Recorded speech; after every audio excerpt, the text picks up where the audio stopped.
how they changed their seniors policy. And if there's one thing that drives me crazy, it's how they're treating seniors in this province. I'm pleased to be working with Noel Somerville. He's the chair of the Seniors Task Force for Public Interest Alberta. He's 81 years young, and he's got a message for you and for the people inside about seniors care. So let's give it up for Noel Somerville, please.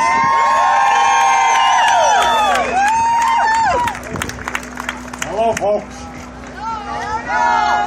As Bill said, this is my 81st birthday, and I can't think of a better way of spending it. Happy birthday! The PC party, it has an addiction to the flat tax, to ridiculously low corporate taxes, and to really low royalty rates. And this has created an incredible revenue problem in this province for the last 21 years. But it appears to me that there are no depths to which they will not sink to avoid confronting this problem. To facilitate that avoidance, they have squeezed everywhere. They've squeezed persons with developmental disabilities. They've squeezed post-secondary education, they've squeezed public sector employees, and they've squeezed seniors. Seniors have become one of the many targets that this government now has in its sights. So let me count the ways that they have come up with to squeeze seniors. Let's start with the budget and the elimination of the Universal Seniors Drug Program and its replacement with a means-tested alternative. The details of this plan are still top secret, but they seem to know somehow that it will save them $180 million.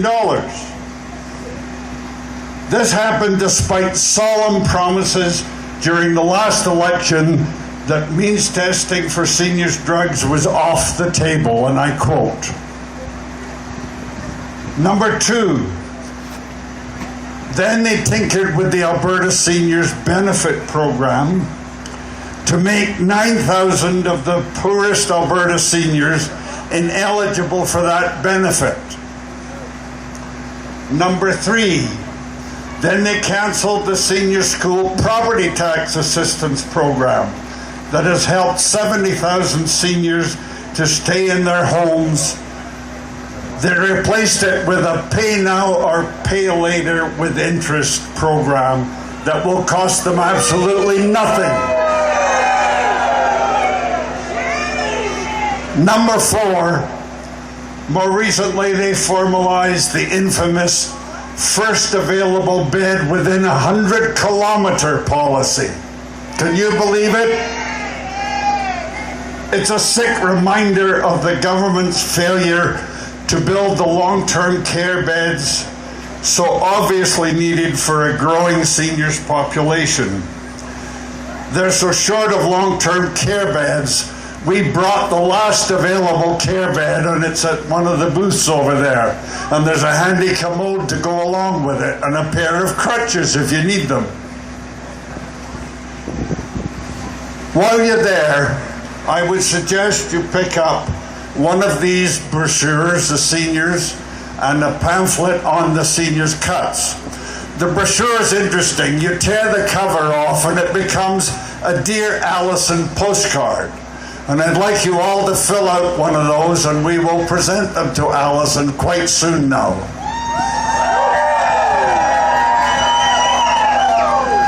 Even more recently, and this is number 5, the Redford government had the gall to announce that it doesn't intend to build more long-term care beds for seniors, despite getting elected on a promise to build 1,000 long-term care, not continuing care, 1,000 long-term care spaces a year in the next 5 years.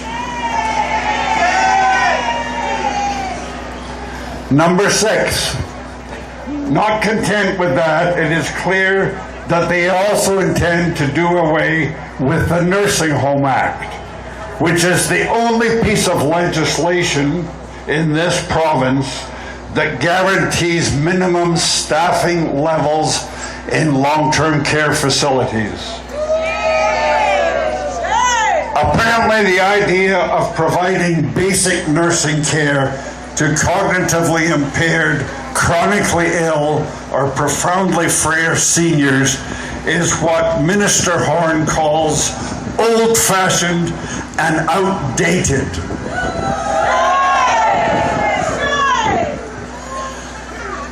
Number 7, the final coup de grace for seniors came with Alberta Health Service recent released capital submission that shows that they are actually planning to cut the number of long-term care beds by almost 1,700 over the next 5 years.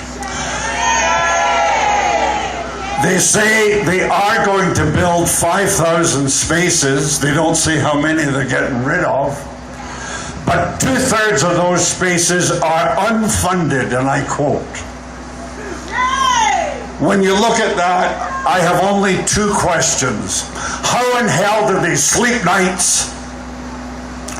And have they no shame? Thank you so much, Noel.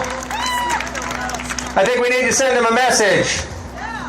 So when I say 100-kilometer bed policy, you say wrong way. 100-kilometer bed policy. Wrong way! Cutting seniors' drug benefits. Wrong way! Making seniors split up when they're in their last years of their lives. Wrong way! Absolutely.